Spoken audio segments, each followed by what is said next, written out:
Dude, the rewind's on. Oh, hey, sorry. I apologize for that really bad acting that we did not plan out at all. This is the TexAgs Rewind. And on the show today, okay, that was a really bad intro. We're going to keep it, though. That's how we do it here on the show. OB, we went through his power rankings. A&M kind of dropped a little bit. I don't know why my voice did that. We had John Harris on the show. Maybe my favorite part of the show because John gave me a little bit more clarity and optimism when it comes to the offensive line and when it comes to Haynes King. You do not want to miss the professor's breakdown on our Texas A&M scouting report. Very good stuff there. We had Ryan Brauninger on the show, Recruiting Country. We talked to Matt Coates, the head coach there at LaGrange, because Bravion Rogers is once again committed to Texas A&M. And Peter Burns of the SEC Network. We talked LSU. We talked Brian Kelly. We talked Texas A&M. We talked Haynes King. We did it all. It's TexAgs Rewind. Now, let's go through your power rankings, OB. SEC power rankings? Whatever you want to power rank, let's rank them. Well, let's do SEC. All right, SEC. Number 1, Georgia. I'm basing this on what I saw last week. Because, number 1, Georgia. Yep. Number 2, Alabama. Number 3, Florida. Number 4 would be Arkansas. Number 5 would be Texas A&M. Number 6 would be Mississippi State. I'd put Kentucky 7. I'd put LSU 8. Okay, so let's kind of go through these. A&M, I believe, drops a spot, and Arkansas takes that because I believe last week you had A&M higher than Arkansas. Yeah, I probably had A&M third. But I think when you look at, again, you got to be objective and look at what happened last week. How do you not be impressed with Florida? Yep. Winning against the number 7 team in the country. Now, you can laugh and think, oh, man, Pac-12, the number 7 team in the country. I'm not buying it, but they were. And then Arkansas, Cincinnati's probably not anything what they were last year, but they were still ranked opponents. I was impressed with the way Cincinnati fought back in that game. So, but Arkansas went out and played I guess a legitimate FBS team. Yep. And won the game. So I think with those 2 wins, you have to say, okay, I have to give them credit. And A&M looked okay against Sam Houston. Mississippi State looked good against whoever it was they were playing. I've already forgotten.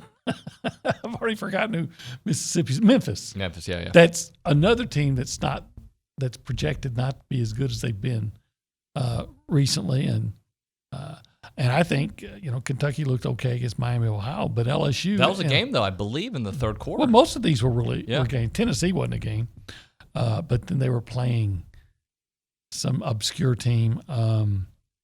And LSU, I think, if despite all their problems, they were in a position to win a game against a team that Joe Tessitore said he didn't say they were back, but does anybody overreact and oversell anything like Joe Tessitore or however he says it?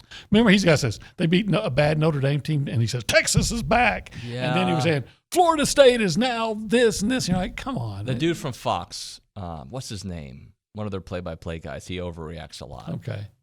Their main guy. What's his name? Gus Johnson. Yes, Gus Johnson. He is he's an overreactor. Because he said somebody had the greatest drive or something. I'm like, settle down, Sparky. Don't throw that word greatest around so loosely. Make me feel better, if you can, about the performance from Haynes. I was happy with the performance when you look at the numbers, but the interceptions kind of bothered me, and the almost interceptions bothered me as well. Yeah, he seemed, and we talked about last week, David, I think for Haynes, you got to realize you got 1, you got 8, you got 0, you got 6. Let those guys do the work, man. Let them do the work. And there's also, and I saw it for years here with Deshaun Watson. Deshaun Watson always thought deep to short.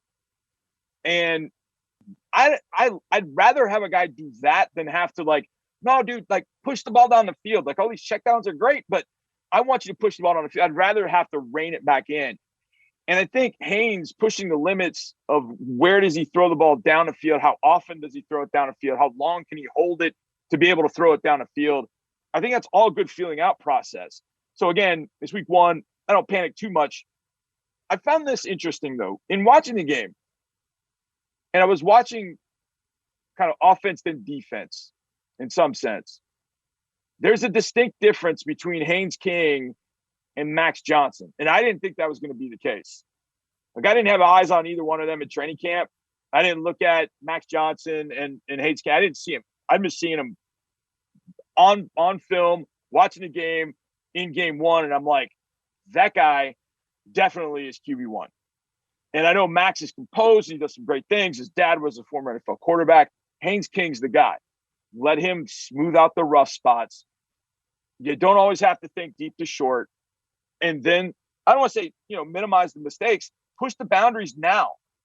And then know where you have to rein it back in. Now, there's a very fine line in that, because when he did look downfield, I think A&M, one thing A&M does really well, and Jimbo did a great job scheming up, was how Keith Brown running slot fade against man coverage. Anai Smith on his, he ran was it a slot fade? He was the number 3. He just ran a seam route down the middle, and Haynes was able to hit him. You're going to be able to hit those plays, and maybe until the offense kind of finds its level, maybe it does end up being 2 yards, a yard, 3 yards, 80 yards.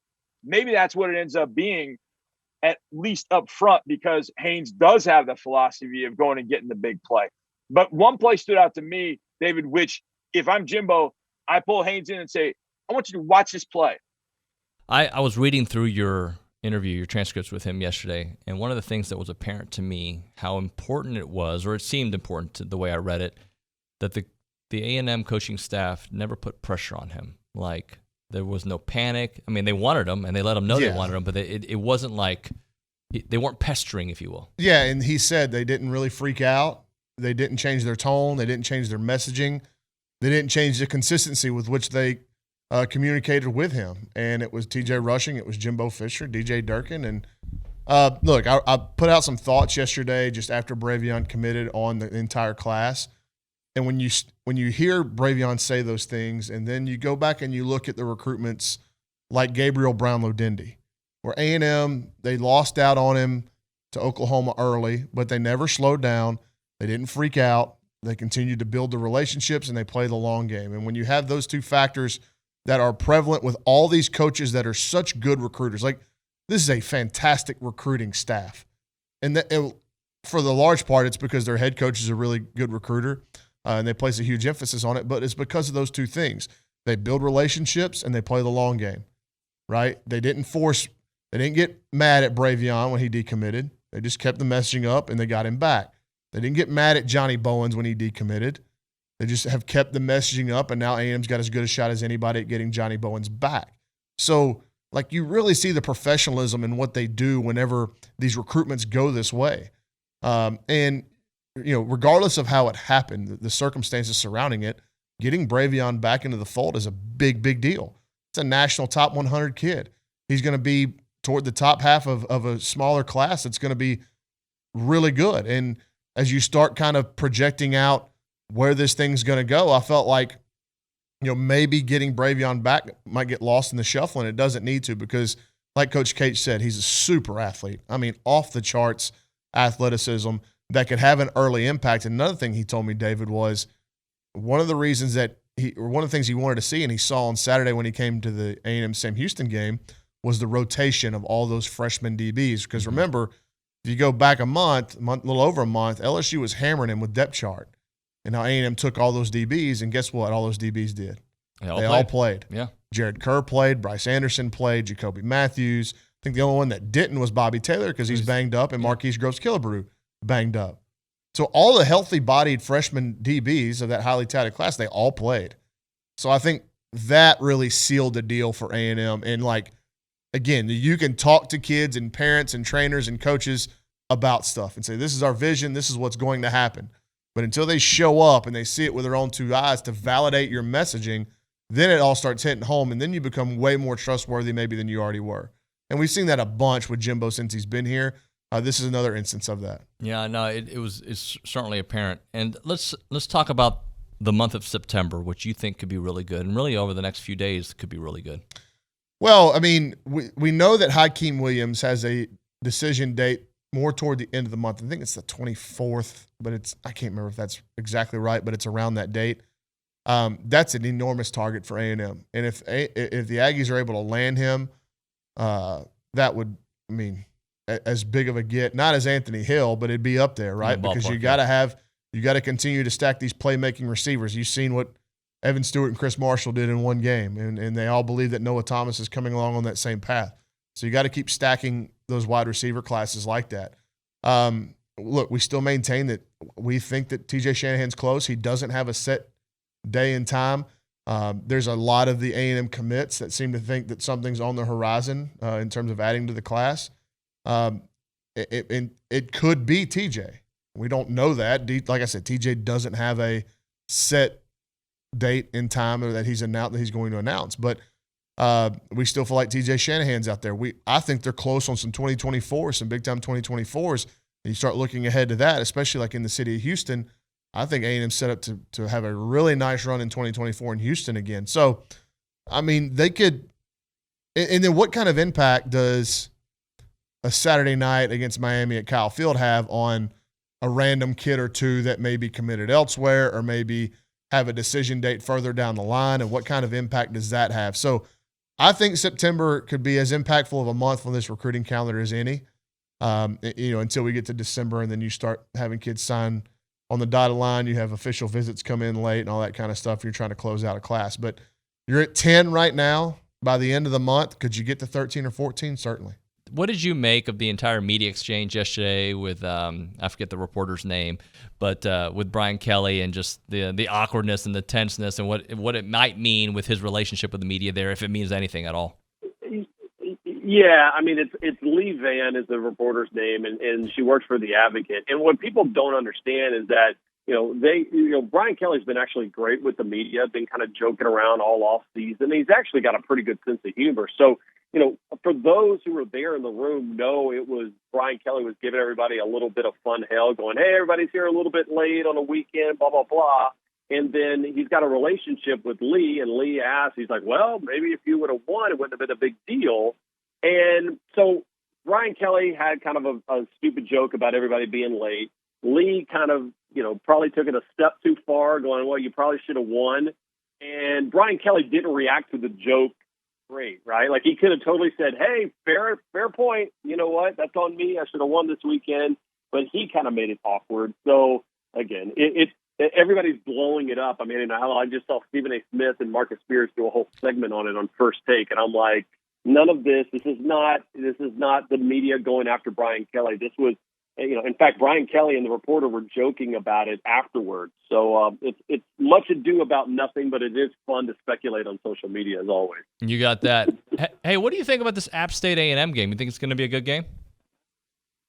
I will tell you this. I think the way that App State lost that game is absolutely just crushing in so many different ways, right? I mean, I talked to App State fans leading into that game against North Carolina, and they looked at it like, this is the biggest game that we've had at home. This is the hardest ticket we've ever had. In fact, they were looking forward to this a whole lot more than they were App State and Michigan in the big, huge upset they had almost 20 years ago. And then it's how do you spin it forward? You score 40 points in the fourth quarter and you lose that game not once but twice. And to me, I think it's just so deflating that it puts them in a bad situation. I think last week, Jimbo single-handedly was trying to get Haynes King some more reps, trying to throw the ball.